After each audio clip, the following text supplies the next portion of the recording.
Oui, dis-moi comment tu t'appelles. Ce qui sera vrai jeudi ne sera peut-être plus vrai le vendredi suivant, puisque le texte de la proposition de loi, je cite, relatif au choix du nom issu de la filiation, a été voté cette nuit par l'Assemblée nationale par 49 voix contre 5 et 2 abstentions. Un texte de loi qui prévoit une procédure plus facile et moins coûteuse pour permettre à une personne de changer de nom en raison d'un nom à consonance ridicule ou déconsidéré, à des fins de francisation, pour empêcher l'extinction d'un patronyme ou pour abandonner le nom d'un parent incestueux par exemple. Il suffira, une fois la loi votée, de passer en mairie. Faut-il pouvoir changer de nom plus facilement? C'est notre sondage donc sur Twitter et vous êtes désormais 75,4% à dire non. Avec nous, je crois qu'on a un petit problème de liaison avec Marine Gatineau-Dupré, cofondatrice du collectif Porte mon nom. On va essayer de la joindre. Philippe Bilger, qu'est-ce que vous pensez du fait de pouvoir changer de nom plus facilement? Philippe, le problème à Sud Radio, c'est que j'entends la matinale et que je la trouve tellement bonne, et notamment ce matin, avec un débat entre Éric Revel et Elisabeth Lévy, arbitré par Patrick Roger, que je crains de copier les pensées que j'ai entendues. Mais ils ne vous demanderont pas de droit d'auteur, ne vous inquiétez pas. Voilà.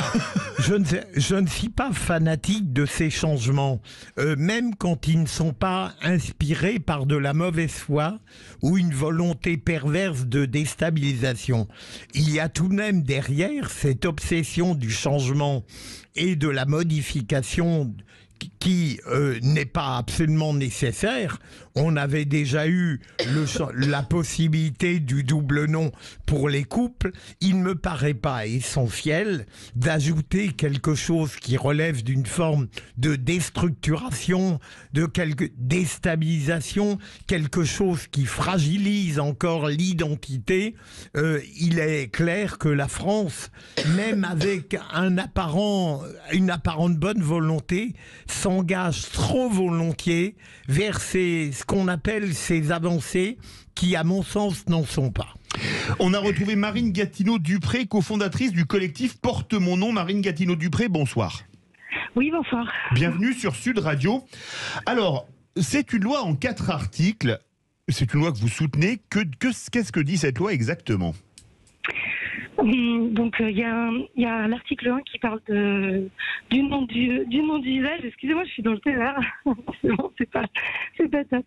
Donc l'article 1 parle du nom d'usage, donc pouvoir adjoindre le nom du parent qui n'avait pas pu ou pas voulu le mettre à la naissance, de façon à simplifier le quotidien du parent.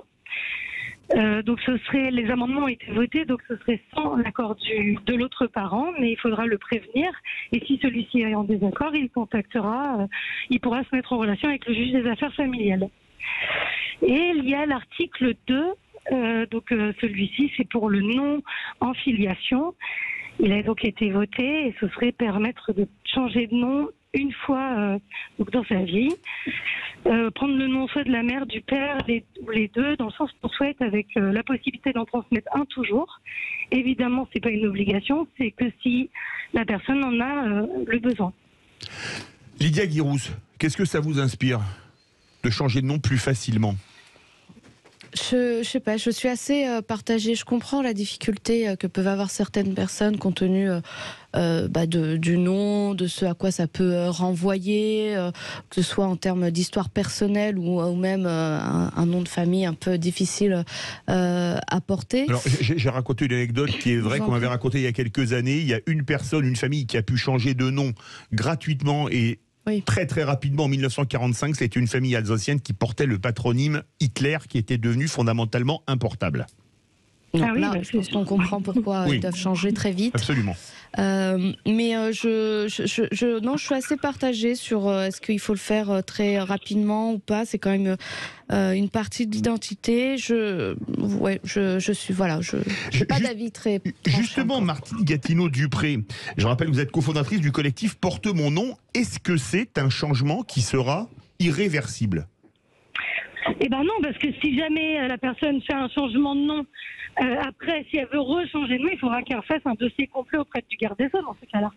Il n'y a rien d'irréversible. Ça sera juste comme maintenant, il va galérer.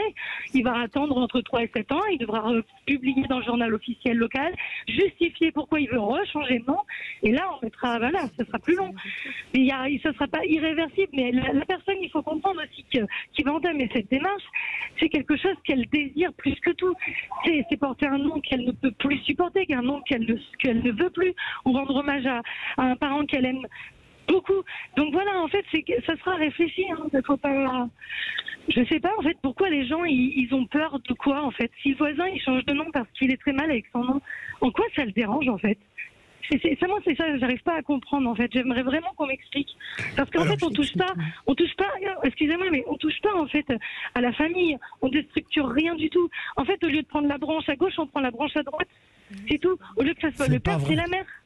Alors, Aurore Boyard, qui est avocate en droit de la famille. Ah oui, puis alors là, on est en plein dans ma spécialité, chère madame. Donc, en fait, la difficulté, moi, ce qui me gêne dans cette loi, c'est qu'on peut changer donc une fois dans sa vie à partir du moment où on a 18 ans. Je rencontre beaucoup de clients, beaucoup de jeunes, je vois beaucoup de monde et je vous assure que dans des familles, il y a des drames aussi, mais qui ne sont pas forcément liés à des violences intrafamiliales. Je peux très bien comprendre que quand on a un parent qui, toute son enfance, vous a battu, vous ayez envie de changer de nom. La difficulté, c'est qu'aujourd'hui, on n'est pas là. Il y a aussi des cas dans lesquels il y a malheureusement des enfants, des adolescents, puisque contrairement à ce qu'on peut penser, c'est souvent à l'adolescence où on est beaucoup plus fragile psychologiquement.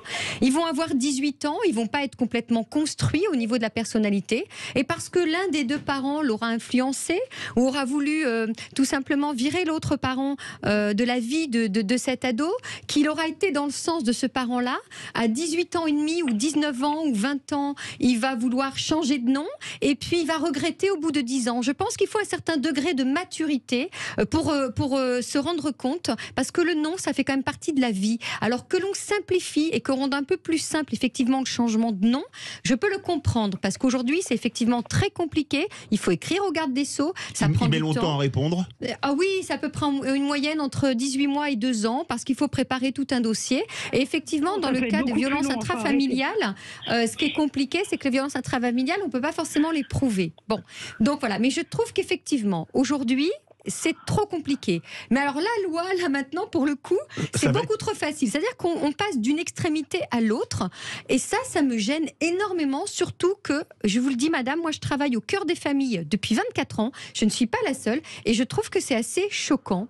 Justement, Martine Gatineau-Dupré, cet exemple, j'y avais pas pensé, mais quand vous avez un couple qui se déchire, ils divorcent par exemple quand les enfants, et le gamin reste avec la mère ou le père, c'est un détail, qui monte contre son parent, etc., contre l'autre parent, etc., ça peut inciter le gamin à changer de nom à 18 ans. Est-ce qu'il ne faudrait pas laisser un temps de latence un peu plus long, dire voilà, vous ne pourrez pas changer de nom avant 25 ans, par exemple, je dis 25 ans, ça pourrait être 23 ou 28, peu importe. Il n'y a pas eu d'amendement déposé en ce sens, déjà d'une. Oui, mais tant que la loi n'est pas définitivement votée, vous savez. Mais on va attendre s'il y a des amendements, de toute façon, c'est à eux d'en parler. Moi, j'ai envie de vous dire, quand on reçoit tous les témoignages qu'on reçoit, on ne peut pas rester insensible et se dire qu'on va attendre encore des années de plus. Les personnes qui n'ont pas connu leur père ou qui portent le nom d'un homme qui n'est pas leur père parce que la mère s'est mariée avec, mais on a des histoires atroces, on a des histoires aussi belles, mais au bout d'un moment, il faut arrêter avec l'aliénation parentale. Moi, ça me gueule, ça, tout le temps d'entendre ça. Je n'ai pas prononcé ce mot, madame. Ouais, bah oui, de toute façon, ça veut dire, alors on va manipuler l'enfant qui va changer de nom. Non, mais il faut arrêter quand même. Non, mais madame, faut pas arrêter. C'est ce qu'on voit un petit peu malheureusement. Je pense que si vous voulez, on ne peut pas toujours faire une loi que pour des minorités. Ce que je suis en train de dire, madame, c'est que je ne dis pas qu'il ne faut pas le rendre plus facile. J'ai simplement expliqué qu'aujourd'hui, ça serait beaucoup trop facile. On aurait pu faire une loi dans laquelle on aurait ajouté des possibilités effectivement de changer de nom, et on aurait très bien pu jouer sur la procédure pour la rendre plus simple. C'est une possibilité, madame. Et on ne peut pas passer du tout à rien. Après, à un moment donné, que les extrêmes dans les deux sens, ça n'est jamais bon. Philippe Bilger veut intervenir. Rapidement, Philippe. Mais vous n'êtes pas obligé. Je comprends d'une certaine manière l'interrogation de Lydia Guirous. Non, c'était Aurore Boyard qui s'interrogeait. Mais c'est pas grave. Oui, non, mais c'était Lydia Guirous tout à l'heure qui n'avait pas une opinion qui était prise, qui n'avait pas fait sa religion. Vous voyez que j'écoute l'émission, mon cher Philippe. Avec attention. Mais je ne me serais pas permis de supputer le contraire. Et je voudrais répondre à Martine Gatineau sur un point qui m'a un petit peu choqué. C'est le fait qu'elle indique, mais après tout, qui ça peut gêner? Les voisins, de quoi se mêlent-ils? Je crois, Martine Gatineau, que ça n'est pas le seul désir des gens qui doit créer une politique d'organisation sociale. On a tout à fait le droit d'invoquer contre votre désir que vous défendez vaillamment une organisation sociale qui ne peut pas se permettre de changer les noms, les identités selon les bons plaisirs de chacun. Martine Gatineau-Dupré. Moi, ce que je comprends pas, c'est que quand on s'est parlé il y a 6 mois, que je vous ai parlé du collectif, justement vous, monsieur, vous aviez été touché par mon témoignage et vous m'avez dit, mais vraiment, je comprends, elle parle avec son cœur. Et là, 6 mois plus tard, je parle plus apparemment avec mon cœur. Là, c'est plus intéressant du tout, je sais pas. Ah mais pas du tout. Vous êtes sûr que c'était avec Philippe Bilger ce procès ridicule que vous me faites? Mais je sais pas, parce que je pense pas que Philippe Bilger... Vous avez échangé avec Philippe Bilger dans Les Vraies Voix? Mais oui, je vous préviens, je vous promets. Eh bien, mais il est tout à fait possible que j'ai été touché par votre témoignage. Et d'ailleurs, je n'exprime aucun mépris à l'égard de votre opinion, mais ne croyez pas qu'on soit forcément obligé, parce que vous avez du cœur, d'être forcément d'accord avec vous. Mais justement, Martine Gatineau-Dupré, je voudrais vous poser une question, parce que si vous dites que c'est réversible, est-ce que ça va pas mettre une panade monstrueuse? Parce que, bon, allez, finalement, j'ai changé de nom en 2022, mais je vais rechanger de nom parce que ça me va plus, je vais retourner à l'ancien en 2028, puis après, je vais vouloir rechanger en 2032. Pour tous les services, les impôts, etc., ça va être un peu rock'n'roll, non? Et je donne la parole à Aurore Boyard après. Mais en fait, là, on a le droit une seule fois. Je vous ai dit vous avez dit que c'était réversible. Oui, en repassant par la procédure avec le garde des Sceaux. Exactement, voilà, il faut repasser par cette longue procédure. Ce serait dans le... Mais ça, c'est le cas où. Mais à la base, donc ce sera qu'une seule fois. Et puis ça va concerner quoi? 4000, peut-être plus de personnes, mais qui en ont vraiment besoin. Mais, Aurore Boyard. Non mais vous savez madame, ce que nous déplorons, nous sommes nombreux juristes à le déplorer aujourd'hui, c'est qu'on passe du tout au rien comme j'ai dit tout à l'heure. La famille c'est quand même sacré. On a l'impression maintenant dans la législation française que depuis 12 ou 15 ans on détricote les familles. Simplifier le processus comme je l'ai dit, oui. En plus vous dites ça sera réversible. Ça sera réversible pour repasser encore par l'ancienne procédure, c'est-à-dire par le garde des Sceaux que vous déplorez déjà parce que c'est extrêmement compliqué. Donc ça veut dire que quelqu'un qui sur un coup de tête, un jeune, parce que moi c'est à ça que je pense madame, hein, un jeune qui va venir et qui va se dire ok très bien je vais changer de nom, après il ne pourra plus parce que ça sera très compliqué, on va retomber dans les travers de la législation d'aujourd'hui qui s'applique. Donc il vaut mieux faire quelque chose qui soit je dirais moins facile, peut-être moins simple, avec ajouter des cas comme je l'ai dit tout à l'heure, mais on peut pas, c'est pas possible madame, je comprends très bien, on le comprend tous autour de cette table qu'il y a des personnes pour qui c'est important, qu'on leur simplifie un peu plus la tâche, oui, mais que derrière, vous savez, chaque fois qu'il y a une loi qui est votée, de toutes les manières, il y a toujours malheureusement du mal qui en sort. Donc si on peut éviter de continuer à détricoter le droit de la famille et la famille en France, ça serait bien parce que ça doit quand même rester un pilier. On en parlait tout à l'heure, hein, Lydia en parlait de l'individualisme. Ça aussi, ça commence à faire partir de l'individualisme. Aujourd'hui, non, il faut que ça s'arrête. Il faut qu'on redevienne vraiment ce qu'on était à un moment donné, c'est-à-dire une société où les gens vivent ensemble et où finalement qu'on simplifie, oui, mais là c'est trop. Voilà. Martine Gatineau-Dupré. C'est toujours Marine. Oui, écoutez, moi j'entends juste le même discours que LR avait donné hier. C'était pas du tout le discours des autres personnes qui ont soutenu cette proposition de loi. c'est trop facile d'aller sur ce terrain-là, tout de suite de voir les mauvais côtés. Bah oui, dans chaque loi qui vont être votées, il y aura toujours des abus, il y aura toujours des problèmes. Mais là, ça répond à une réelle problématique. Vous êtes la première à dire que c'est compliqué, que c'était long. Mais au bout d'un moment, il faut qu'on en arrive là, à avoir une proposition de loi pour que tout le monde s'en rende compte. Mais non, mais là, c'est un réel besoin, ça a été étudié. Et moi, j'espère vraiment que ça va être voté. Et il n'y a pas que ce changement de nom, hein. Il y a l'adjonction du nom d'usage. Vous, en tant qu'avocate, vous avez dû en avoir un paquet de demandes de mais mères madame, divorcées, vous savez, séparées, qui rêvent de pouvoir ne plus prouver son identité au quotidien, juste exister. Mais on parle vraiment de nom d'usage en plus, d'utilisation. Ouais, vous savez comment ça fonctionne le nom d'usage, madame? Parce que je vais vous dire une chose aujourd'hui. Bah oui, aujourd'hui, les gens, c'est pas compliqué, hein. Il suffit qu'ils ajoutent le nom au leur, et puis au bout de 10 ou 15 ans, après, le nom d'usage, il existe et ça pose aucune difficulté.